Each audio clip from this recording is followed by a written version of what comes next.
Si l'histoire avec un grand H a retenu une grande dame, Rosa Parks, quel a été le quotidien de celles et ceux qui, jour après jour, à l'époque, ont combattu la ségrégation raciale aux États-Unis en défendant l'égalité et les droits civiques? Claudette Colvin fait partie des anonymes oubliés de la mémoire collective. Avec nous pour en parler, Tania de Montagne, bonsoir. Bonsoir. Soyez la bienvenue sur TV5 Monde. Vous êtes l'auteur du livre qui a pour titre Noir, la vie méconnue de Claudette Colvin. C'est aux éditions Grasset. Et puis Émilie Plateau, avec une bande dessinée qui a absolument le même titre. Alors on commence avec vous, Émilie Plateau. Pourquoi avez-vous décidé d'adapter le roman de Tania de Montaigne? Alors en fait, ça vient d'une rencontre. C'est un ami auteur de bande dessinée qui s'appelle Gilles Rochier, qui connaissait Tania à la base et qui savait qu'elle cherchait quelqu'un pour adapter sa bande dessinée. Et donc voilà, j'ai lu son roman, j'ai eu un gros coup de cœur sur l'histoire. Et je l'ai contactée, on s'est rencontrés et elle m'a offert la possibilité d'adapter son roman. Mais qu'est-ce qui vous a fasciné dans cette histoire, dans ce destin hors norme? Avant tout, c'est une histoire d'une femme qui est seule face à plein de gens, face à l'histoire. C'est aussi une grande injustice parce qu'elle a été complètement évincée de l'histoire. Et c'était ça qui m'intéressait, c'était le combat d'une femme en particulier. Le combat d'une femme, Émilie Plateau, vous avez décidé de lui rendre hommage à travers un livre. Alors en fait, cette adolescente, elle a 16 ans, à peine, hein, elle a 15 ans. En quoi va-t-elle être, va-t-elle incarner le départ au fond du mouvement civique aux États-Unis? Alors en fait, elle est celle qui, 9 mois avant Rosa Parks, fait ce geste que nous attribuons tous à Rosa Parks. Et en faisant ça, en fait, ça c'est pas la première à faire ça, mais c'est la première à plaider non coupable et à poursuivre la ville. Avant elle, personne n'a fait ça. Et parce qu'elle fait ce geste-là, elle va en fait poser aux citoyens américains, quelle que soit leur couleur, une question fondamentale qui est plus la question de la couleur, mais qui est la question de la citoyenneté et des droits. Et dire, vous avez deux options, soit vous trouvez normal qu'une citoyenne américaine ait été arrêtée dans un bus alors qu'elle a payé son trajet, ou ça vous semble problématique. Et vous êtes obligé de vous prononcer sur la question de la citoyenneté. La date précise, c'est 2 mars 1955. Rosa Parks, ce sera au mois de décembre de la même année. Racontez-nous la scène, comment ça se passe. D'ailleurs, vous la dessinez, cette scène, on va le voir, Émilie Plateau. Que dit-elle? Quel est l'argument? Elle dit, j'ai payé mon ticket, je ne bougerai pas. Elle dit rien déjà, dans un premier temps, parce qu'en fait, le principe, chaque ville de la Cotton Belt, donc c'est-à-dire tout le sud des États-Unis, et ça remonte aussi jusqu'en Californie, chaque ville a ses son lois principe. ségrégationnistes et Voilà. ses principes. Donc, c'est l'absurdité de tout ça, mais pensé dans un genre de système.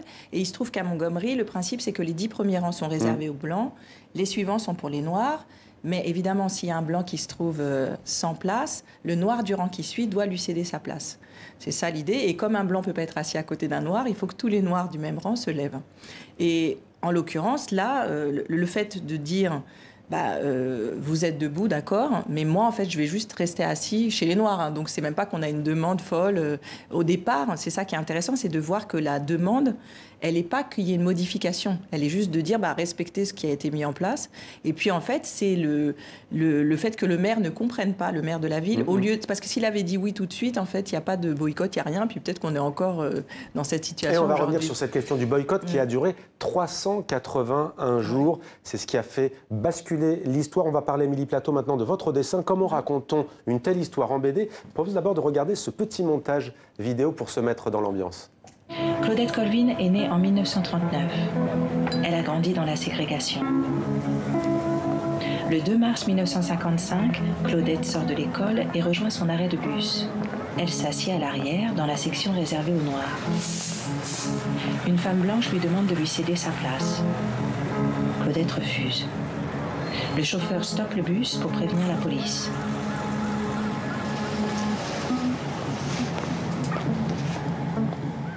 Émilie Plateau, votre dessin est plutôt simple. Vous avez choisi 3 couleurs. Pourquoi avoir choisi ce dessin qui va si bien avec l'histoire? En fait, c'est surtout la manière dont je dessine. C'est ce qui vous caractérise en général. Oui, tout à fait. Donc c'est un trait assez épuré, minimaliste, mais aussi avec beaucoup de détails. Par exemple, dans les scènes de paysage ou de décors. Après, il y a... En fait, à certains endroits, c'était assez compliqué pour moi d'adapter son roman parce qu'il y avait beaucoup de passages assez implicites ou de passages violents. Et pareil, je voulais pas Je voulais pas faire des effets, donc il y a... Par exemple, la scène du bus, elle est en hors-champ, on voit juste le bus avec quelques onomatopées ou des scènes ou des dialogues. Il y a des scènes de violence qui sont sur fond noir. Et voilà, et puis aussi la couleur, évidemment, c'était soit du orange, soit du marron, soit du blanc. Et à chaque fois, c'est pour vraiment faire des espèces de focus sur telle ou telle personne ou sur tel ou tel événement que je décris dans la bande Et vous ne dessinée. vous êtes pas éloigné du texte original, hein. Il y a une vraie sobriété aussi dans la narration, avec des textes hors case, vous l'avez dit, un découpage dépouillé. Alors ce boycott, quels vont être les acteurs, les actrices de ce boycott et comment ça se décide ? Alors, ce qui est intéressant, c'est que toute la première partie de ce qui va être le boycott qu'on connaît et les conclusions, tout le début, ce sont des femmes. Parce que déjà, c'est majoritairement elles qui prennent le bus. Et parce qu'en fait, dans cette ville, il y a beaucoup d'associations et de femmes qui sont très actives. Et dont Rosa Parks, d'ailleurs. Hein. Donc, la personne qui va collecter l'argent pour que Claudette Colvin puisse avoir un avocat, c'est Rosa Parks. La personne qui va accompagner tout ça, c'est une femme que j'aime beaucoup, que j'ai découverte en travaillant sur le livre, qui s'appelle Joanne Gibson Robinson, qui est une espèce de déchaînée qui va aller très très loin dans cette histoire, mais toujours très polie, parce que c'est ça qui est intéressant, c'est de voir que cette femme, c'est une bourgeoise, hein, elle est noire, mais elle vient pas du tout du Sud, qu'elle va découvrir toute cette organisation et qu'elle va essayer de penser ça en se disant, bon, qu'est-ce qu'on peut faire ?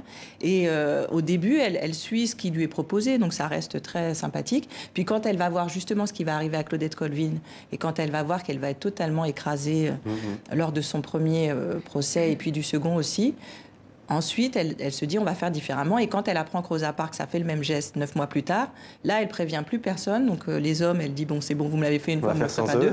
Donc elle fait quand même 52 000 tracts dans la nuit en disant bon nous on va faire un boycott. Et donc les hommes sont obligés, elle les met devant le fait accompli. Elle dit nous on va le faire. Bon, vous suivez ou vous suivez pas, ça c'est votre problème, mais... Voilà, bien avant les réseaux sociaux, il y avait les tracts. Pourquoi est-elle tombée dans l'oubli, contrairement à Rosa Parks ? Aujourd'hui, en France, il y a des écoles élémentaires qui portent le nom de Rosa Parks. On est loin d'avoir des noms qui portent ce nom de Claudette Colvin. D'ailleurs, aux États-Unis, est-ce le cas ou non, ou c'est pareil ? Il y a une rue, voilà, qui est à Montgomery, qui est dans le livre d'ailleurs, qu'Émilie a dessiné. Et c'est voilà. En gros, pourquoi la grande histoire l'a pas retenue, cette femme ? Parce qu'en fait, elle arrive à un moment qui est vraiment un point de bascule pour les mouvements des droits civiques. Elle serait arrivée 6 mois plus tôt, probablement que les choses auraient été différentes, mais au moment où elle arrive, en fait, il faut pour les gens qui réfléchissent au mouvement se disent il va nous falloir une femme, ça ils en sont sûrs puisqu'ils se disent ça c'est bien, ça représente une victime, donc ça va. Les hommes trop menaçants, donc il faut une femme. Ce serait bien qu'elle soit plutôt claire de peau pour qu'elle puisse, pour les blancs, être acceptable et pour les noirs, enviable aussi. Parce qu'on est dans un moment où il faut que chacun puisse se projeter et rentrer dans cette lutte. Et donc, Claudette Colvin, c'est une adolescente, elle est pauvre, elle est noire. Et donc, on ne peut pas prétendre qu'elle ne l'est pas. Donc, il y a quelque chose qui fait que... ils se disent, ce sera pas... quelque chose pourra être projeté, en tout cas des préjugés que les Blancs ont sur les Noirs, et c'est pas possible. Que ça ne pouvait pas être l'héroïne, en fait, mais pourtant, elle a bel et bien été héroïne de la lutte des droits civiques. Merci beaucoup, Tania de Montaigne.